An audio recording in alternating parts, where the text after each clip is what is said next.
ಆದ ದೇವರಿಗೂ ಸೇವಕರಿಗೂ ನೆರೆದು ಬಂದಂಥ ನಿಮ್ಮೆಲ್ಲರಿಗೂ ಕರ್ತನಾದ ಯೇಸು ಕ್ರಿಸ್ತ ನಾಮದಲ್ಲಿ ವಂದನೆ ಸಲ್ಲಿಸ್ತೇನೆ.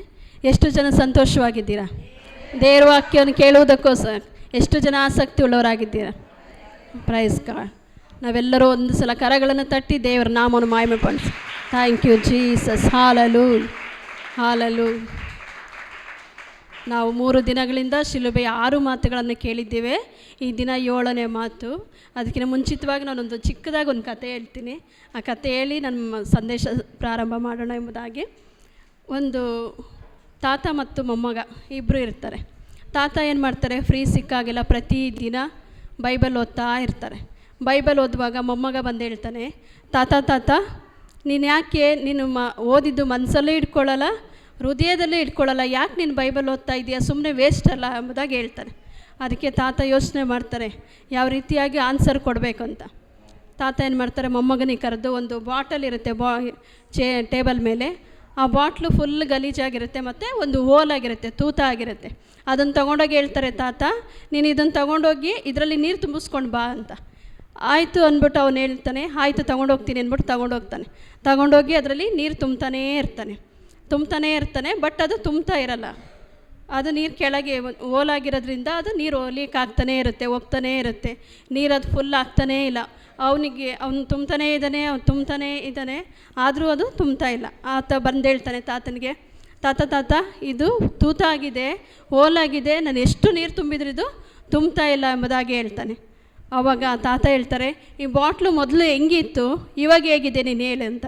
ಮೊದಲು ಫುಲ್ಲು ಗಲೀಜಾಗಿತ್ತದು, ಇವಾಗ ನೀರು ತುಂಬಿ ಅದಕ್ಕೆ ನೀರು ಬಿಟ್ಟು ಅದು ನೀರು ಸ್ಟಾಕ್ ಆಗಿಲ್ಲ, ಆದರೆ ಅದು ಬಾಟಲ್ ಫುಲ್ಲು ಶುದ್ಧ ಆಯಿತು ಎಂಬುದಾಗಿ ಅರ್ಥ ಆಯಿತು ಎಂಬುದಾಗಿ ಅಂದ್ಕೊಳ್ತೀನಿ. ಪ್ರತಿನಿತ್ಯ ನಾವು ವಾಕ್ಯಗಳನ್ನು ಕೇಳುವಾಗ ಓದುವಾಗ ಆ ವಾಕ್ಯಗಳು ಬರೀ ಹೃದಯದಲ್ಲಿ ಇಟ್ಕೊಳ್ಳೋದಲ್ಲ, ಅದು ಅಳವಡಿಸ್ಕೊಂಡು ನಮ್ಮನ್ನು ಸರಿಪಡಿಸ್ಕೊಳ್ಳೋದೇ ಅದು ದೇವರ ವಾಕ್ಯ ಆಗಿದೆ ಎಂಬುದಾಗಿ ಹೇಳ್ತೇವೆ. ನಾವು ಈ ಸಮಯದಲ್ಲಿ ಶಿಲುಬೆಯ 7ನೇ ಮಾತನ್ನು ಧ್ಯಾನ ಮಾಡೋಣ. ನಾವು ಶಿಲುಬೆ ಎಂಬುದಾಗಿ ಹೇಳುವುದಾದರೆ ಶಿಲುಬೆಯ ಅರ್ಥ ಬಂದ್ಬಿಟ್ಟು ದೇವರ ಹೃದಯ ಎಂಬುದಾಗಿ, ಹಾರ್ಟ್ ಆಫ್ ಗಾಡ್ ಎಂಬುದಾಗಿ, ದೇವರ ಹೃದಯ ಎಂಬುದಾಗಿ ನಾವು ನೋಡ್ತೇವೆ. ಮತ್ತು ಶಿಲುಬೆಯಲ್ಲಿ ಯೇಸುವಿನ ಪ್ರೀತಿ, ಯೇಸುವಿನ ತ್ಯಾಗ ಮತ್ತು ಯೇಸುವಿನ ಕ್ಷಮೆಯನ್ನು ನಾವು ನೋಡ್ತೇವೆ. ಶಿಲುಬೆ ಎನ್ನುವಾಗಲೇ ಆತನ ಪ್ರೀತಿ, ಆತನು ಮಾಡಿದ ತ್ಯಾಗ ಮತ್ತು ಆತನು ಮಾಡಿದ ಅಲ್ಲಿ ಕೊಟ್ಟಂಥ ಕ್ಷಮಾಪಣೆ. ಶಿಲುಬೆಯಲ್ಲಿ ಆತನು ಎಲ್ಲ ಮಾಡ್ತಾನೆ, ಕ್ಷಮಿಸ್ತಾನೆ, ದೇವರ ರಾಜ್ಯವನ್ನು ಕೊಡ್ತಾರೆ ಮತ್ತು ತ್ಯಾಗನೂ ಮಾಡ್ತಾರೆ. ಆ ಶಿಲುಬೆ ನಮಗೆ ಪ್ರೀತಿ, ತ್ಯಾಗ ಮತ್ತು ಕ್ಷಮೆಯನ್ನು ತೋರ್ಪಡಿಸ್ತದೆ. ಈ ಸಮಯದಲ್ಲಿ 7ನೇ ಮಾತನ್ನ ಓದಿಕೊಳ್ಳೋಣ. ಲೂಕನ ಬರೆದ ಸುವಾರ್ತೆ 23ನೇ ಅಧ್ಯಾಯ 44ರಿಂದ 46ನೇ ವಚನ ನಾನು ಓದ್ತೇನೆ. ಇಷ್ಟರಲ್ಲಿ ಹೆಚ್ಚು ಕಡಿಮೆ ಮಧ್ಯಾಹ್ನವಾಯಿತು. ಆಗಲಿಂದ ಸೂರ್ಯನ ಕಾಂತಿ ಗುಂದಿ 3 ಗಂಟೆಯ ತನಕ ಆ ದೇಶದ ಮೇಲೆಲ್ಲ ಕತ್ತಲೆ ಕವಿಯಿತು. ಇದಲ್ಲದೆ ದೇವಾಲಯದ ತೆರೆಯು ನಡುವೆ ಹರಿದು ಹೋಯಿತು. ಆಮೇಲೆ ಯೇಸು, ತಂದೆಯೇ, ನನ್ನ ಆತ್ಮವನ್ನು ನಿನ್ನ ಕೈಗೆ ಒಪ್ಪಿಸಿಕೊಡುತ್ತೇನೆ ಎಂದು ಮಹಾಧ್ವನಿಯಿಂದ ಕೂಗಿದನು. ಇದನ್ನು ಹೇಳಿದ ಮೇಲೆ ಪ್ರಾಣ ಬಿಟ್ಟನು ಎಂಬುದಾಗಿ ನಾವು ನೋಡ್ತಾ ಇದ್ದೇವೆ. ಇದೇ ವಾಕ್ಯವನ್ನು ನಾವು ಕೀರ್ತನೆ 31:5ನೇ ವಚನದಲ್ಲೂ ನೋಡ್ತೇವೆ. ಅಲ್ಲಿ ನನ್ನ ಆತ್ಮವನ್ನು ನಿನ್ನ ಕೈಗೆ ಒಪ್ಪಿಸಿಕೊಟ್ಟಿದ್ದೇನೆ ಎಂಬುದಾಗಿ ಬರೆಯಲ್ಪಟ್ಟಿದೆ. ಅದೇ ರೀತಿಯಾಗಿ ನಾವು ಯೋಹಾನನು ಬರೆದ ಸುವಾರ್ತೆ 10ನೇ ಅಧ್ಯಾಯ 17ರಿಂದ 18ನೇ ವಚನಗಳನ್ನು ಓದ್ಕೊಳ್ಳೋಣ. ನಾನು ತಿರುಗಿ ಪಡಕೊಳ್ಳುತ್ತೇನೆಂದು ನನ್ನ ಪ್ರಾಣವನ್ನು ಕೊಡುತ್ತೇನೆ. ಅದರ ನಿಮಿತ್ತವಾಗಿ ತಂದೆಯು ನನ್ನನ್ನು ಪ್ರೀತಿಸುತ್ತಾನೆ. ನನ್ನ ಪ್ರಾಣವನ್ನು ಯಾರು ನನ್ನಿಂದ ತೆಗೆಯರು. ನನ್ನಷ್ಟಕ್ಕೆ ನಾನೇ ಅದನ್ನು ಕೊಡುತ್ತೇನೆ. ಅದನ್ನು ಕೊಡುವುದಕ್ಕೆ ನನಗೆ ಅಧಿಕಾರ ಉಂಟು, ಅದನ್ನು ತಿರುಗಿ ಪಡಕೊಳ್ಳುವುದಕ್ಕೆ ನನಗೆ ಅಧಿಕಾರ ಉಂಟು. ಈ ಅಪ್ಪಣೆಯನ್ನು ನನ್ನ ತಂದೆಯಿಂದ ಹೊಂದಿದ್ದೇನೆ ಅಂದೆನು. ಯೇಸು ಸ್ವಾಮಿಗೆ ಪ್ರಾಣ ಕೊಡುವುದಕ್ಕೂ ಅಧಿಕಾರ ಉಂಟು, ವಾಪಸ್ ತೆಗೆದುಕೊಳ್ಳುವುದಕ್ಕೂ ಅಧಿಕಾರ ಉಂಟು. ಆತನು ಪಾಪವನ್ನು ಮಾಡಿ ತನ್ನ ಪ್ರಾಣವನ್ನು ಕೊಡಲಿಲ್ಲ. ನಾವು ಕಳೆದ ವರ್ಷ ನಾನು ಮಾತಾಡಿದಲ್ಲಿ, ನಾವು ಎಲ್ಲರೂ ಈ ಲೋಕದಲ್ಲಿ ತಪ್ಪು ಮಾಡಿ ಹಳೆ ಒಡಂಬಡಿಕೆಯಲ್ಲಿ ನೋಡುವುದಾದರೂ ಎಷ್ಟೋ ಜನರು ಪಾಪ ಮಾಡಿ ಕಲ್ಲೆಸೆದು ಕೊಲ್ಲಲ್ಪಟ್ಟರು. ಆದರೆ ಯೇಸು ಸ್ವಾಮಿ ನನಗಾಗಿ ನಿಮಗಾಗಿ ಸತ್ತ ನಿಮಿತ್ತ ಆತನು ಕಲ್ಲೆಸೆದು ಕೊಲ್ಲಲಿಲ್ಲ, ಶಿಲುಬೆಯಲ್ಲಿ ಬಲಿಯಾದ ಎಂಬುದಾಗಿ ಬರೆಯಲ್ಪಟ್ಟಿದೆ. ಏನಕ್ಕೋಸ್ಕರ? ನಾನು ನೀನು ಆತನ ಮಕ್ಕಳಾಗಿ ಇರುವುದಕ್ಕೋಸ್ಕರವಾಗಿ. ಆತನಿಗೆ ಪ್ರಾಣವನ್ನು ಕೊಡುವುದಕ್ಕೂ ಅದನ್ನು ಹಿಂತಿರುಗಿ ತೆಗೆದುಕೊಳ್ಳುವುದಕ್ಕೂ ಯೇಸು ಸ್ವಾಮಿಗೆ ಅಧಿಕಾರ ಇದೆ. ನಮ್ಮ ಜೀವದ ಅಧಿಪತಿ ಯಾರು? ಯೇಸು ಕ್ರಿಸ್ತನು ನಮ್ಮ ಜೀವದ ಅಧಿಪತಿ. ಯೇಸು ಕ್ರಿಸ್ತನು. ಈ ದಿನಗಳಲ್ಲಿ ಎಷ್ಟೋ ಜನರು ಜಾಸ್ತಿ ಭಯ ಇರುವಂಥದ್ದು ಯಾವುದೋ ವಿಷಯದಲ್ಲಿ, ಜೀವ ಮರಣದ ವಿಷಯಗಳಲ್ಲಿ ನಾವು ಭಯ ಪಡ್ತೇವೆ. ಮರಣದ ವಿಷಯವಾಗಿ ನಾವು ಈ ದಿನಗಳಲ್ಲಿ ಅಧಿಕವಾಗಿ ಭಯ ಪಡ್ತೇವೆ. ನಿಜವಾಗ್ಲೂ ಭಯ ಪಡಬೇಡಿ. ಕ್ರಿಸ್ತನ ಮಕ್ಕಳಿಗೆ ಮರಣ ಇಲ್ಲ. ನಾನು ಲಾಸ್ಟ್ ಇಯರ್ ಹೇಳಿದ ಹಾಗೆ ಮರಣಕ್ಕೆ ನಮ್ಮ ಮೇಲೆ ಅಧಿಕಾರ ಇಲ್ಲ. ಯಾಕೆಂದರೆ ಯೇಸು ಕ್ರಿಸ್ತನು ಮರಣವನ್ನು ಗೆದ್ದವನಾಗಿದ್ದಾನೆ. ಆತನ ಮಕ್ಕಳಾದಂಥ ನಮಗೂ ಕೂಡ ಮರಣವಿಲ್ಲ. ಆತ ನಮ್ಮನ್ನು ಪ್ರೀತಿಸಿ ವಿಮೋಚಿಸಿ ಆತನು ಮರಣವನ್ನು ಗೆದ್ದಿದ್ದಾನೆ. Thank you Jesus. ಅದೇ ರೀತಿಯಾಗಿ ನಾವು ಪ್ರಕಟಣೆ ಗ್ರಂಥದಲ್ಲಿ ನೋಡ್ಕೊಳ್ತೇವೆ.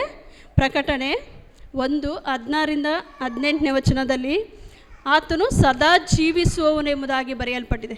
ಪ್ರಕಟಣೆ 1:16-18 ಆತನು ಸದಾ ಜೀವಿಸುವವನು. ಆತನು ಮರಣವನ್ನು ಅನುಭವಿಸುವವನಲ್ಲ, ಸದಾ ಜೀವಿಸುವವನೆಂಬುದಾಗಿ ಬರೆಯಲ್ಪಟ್ಟಿದೆ. ಈ ದಿನಗಳಲ್ಲಿ ಸಮಯ ಆತನ ಕೈಯಲ್ಲಿದೆ, ಜೀವ ಆತನ ಕೈಯಲ್ಲಿದೆ, ಮರಣ ಆತನ ಕೈಯಲ್ಲಿದೆ, ಮತ್ತು ನಮ್ಮೆಲ್ಲ ಆಶೀರ್ವಾದಗಳು ಕೂಡ ಆತನ ಕೈಯಲ್ಲಿದೆ. ನಮ್ಮೆಲ್ಲ ಆಶೀರ್ವಾದಗಳು, ನಮ್ಮ ಮರಣ, ನಮ್ಮ ಜೀವ, ನಮ್ಮ ಸಮಯ ಪ್ರತಿಯೊಂದು ಕೂಡ ಆತನ ಕೈಯಲ್ಲಿದೆ ಪ್ರಿಯರೇ. ಅದೇ ರೀತಿಯಾಗಿ ಲೂಕದಲ್ಲಿ 9:23 ಓದ್ತೇವೆ, ಇದಲ್ಲದೆ ಆತನು ಎಲ್ಲರಿಗೂ ಹೇಳಿದ್ದೇನೆಂದರೆ, ಯಾವನಿಗಾದರೂ ನನ್ನ ಹಿಂದೆ ಬರುವುದಕ್ಕೆ ಮನಸ್ಸಿದ್ದರೆ ಅವನು ತನ್ನನ್ನು ನಿರಾಕರಿಸಿ ತನ್ನ ಶಿಲುಬೆಯನ್ನು ದಿನಾಲು ಹೊತ್ತುಕೊಂಡು ನನ್ನ ಹಿಂದೆ ಬರಲಿ ಎಂಬುದಾಗಿ ಆತನು ಪ್ರತಿಯೊಬ್ಬರಿಗೆ ಹೇಳ್ತಾ ಇದ್ದಾನೆ. ಎಲ್ಲರಿಗೂ ಹೇಳುವುದೇನೆಂದರೆ, ನನ್ನ ಹಿಂದೆ ಬರುವುದಕ್ಕೆ ಮನಸ್ಸಿದ್ದವನು ಏನು ಮಾಡಬೇಕು? ತನ್ನನ್ನು ನಿರಾಕರಿಸಿ ತನ್ನ ಶಿಲುಬೆಯನ್ನು ಹೊತ್ತು ದಿನಾಲು ನನ್ನ ಹಿಂದೆ ಬರಲಿ ಎಂಬುದಾಗಿ. ಯೇಸು ಸ್ವಾಮಿ ಶಿಲುಬೆ ಹೊತ್ತು ಬಂದರು. ಶಿಲುಬೆಗೆ ಏರಿಸಲ್ಪಡುವಾಗ ಯಾವ ರೀತಿಯಾಗಿ ಬಂದರು? ನಗಾಡ್ಕೊಂಡು ಸಂತೋಷವಾಗಿ ನಾನು ಶಿಲುಬೆ ಹೊತ್ಕೊಂಡಿದ್ದೀನಿ ಎಂಬುದಾಗಿ ಬಂದ್ರ? ಖಂಡಿತ ಇಲ್ಲ. ಯೇಸು ಸ್ವಾಮಿ ಬರುವಾಗ ಕಷ್ಟ ಅನುಭವಿಸಿದ್ರು, ಬಾಧೆ ಪಟ್ಟರು, ಅವಮಾನ ಅನುಭವಿಸಿದರು, ಚಡಿ ಏಟುಗಳನ್ನು ಓಡಿಸ್ಕೊಂಡ್ರು, ಉಗುಳಿಸ್ಕೊಂಡ್ರು, ಪರಿಹಾಸ್ಯ ಮಾಡಿದರು, ಬೈದರು, ಎಲ್ಲ ರೀತಿಯಾದಂಥ ಅವಮಾನಗಳನ್ನು ಸಹಿಸಿಕೊಂಡು ಶಿಲುಬೆಯನ್ನು ಹೊತ್ತು ಬಂದರು. ಅದೇ ರೀತಿ ದಿನಗಳಲ್ಲಿ ನಾವು ನಮ್ಮ ಶಿಲುಬೆಯನ್ನು ಹೊತ್ತು ಹೋಗುವಾಗ ಈ ಸಮಸ್ಯೆಗಳು ಬಂದೇ ಬರುತ್ತೆ. ಯಾಕೆಂದರೆ ದೇವರು ಮೊದಲೇ ಹೇಳಿದ್ದಾನೆ, ಈ ಲೋಕದಲ್ಲಿ ನಿಮಗೆ ಸಂಕಟ ಉಂಟು, ಅದನ್ನು ನಾನು ಜಯಿಸಿದ್ದೇನೆ ಎಂಬುದಾಗಿ ಹೇಳ್ತಾರೆ.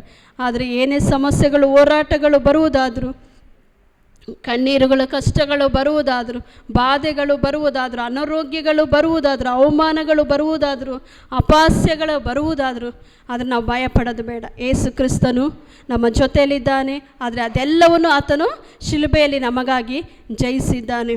ಮೊದಲೇ ಯೇಸು ಸ್ವಾಮಿ ಹೇಳಿದ್ದಾರೆ, ನಿಮಗೆ ಸಂಕಟ ಉಂಟು ಎಂಬುದಾಗಿ.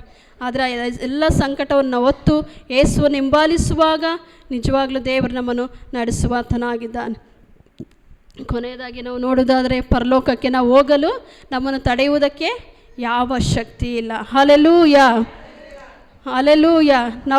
ಈ ಲೋಕದಲ್ಲಿ ನಾವು ಮಾಡಬೇಕಾದದ್ದು ಒಂದೇ, ಅದೇನೆಂದರೆ ನಮ್ಮ ಶಿಲುಬೆನು ಅದೆಷ್ಟೇ ಭಾರವಾಗಿರಲಿ. ಯೇಸು ಸ್ವಾಮಿ ಒತ್ತಿ ಶಿಲುಬೆ 180 kg ಎಂಬುದಾಗಿ ಹೇಳ್ತಾರೆ, ಕೆಲವರು 150 ಎಂಬುದಾಗಿ ಹೇಳ್ತಾರೆ. ಅಷ್ಟು ಭಾರವಾದ ಶಿಲುಬೆಯಲ್ಲಿ ಎಷ್ಟೋ ಭಾರವಾದ ಹಿಂಸೆ ಹೋರಾಟಗಳಿದೆ. ಅದೆಲ್ಲ ನಮ್ಮ ಹೋರಾಟಗಳೇ, ನಮ್ಮ ಸಮಸ್ಯೆಗಳೇ, ನಮ್ಮ ಬಲಹೀನತೆಗಳೇ ಆತನು ಹೊತ್ತು ತೀರಿಸಿದ್ದಾನೆ ಶಿಲುಬೆಯಲ್ಲಿ. ಈ ದಿನದಲ್ಲಿ ನಾವು ಹಿಂದೆ ತಿರುಗಿ ನೋಡದ ಹಾಗೆ ಕರ್ತನ ಸನ್ನಿಧಾನದಲ್ಲಿ ನಮ್ಮ ಶಿಲುಬೆಯನ್ನು ಹೊತ್ತು ಆತನ ಹಿಂದೆ ಹೋಗುವುದಾದರೆ ನಿಜವಾಗ್ಲೂ ಪರಲೋಕ ನಮ್ಮೆಲ್ಲರಿಗೂ ಸಿಗಲ್ಪಡ್ತದೆ. ದೇವರ ವಾಕ್ಯದ ಮೂಲಕ ನಿಮ್ಮೆಲ್ಲರನ್ನು ಆಶೀರ್ವದಿಸ. Thank you.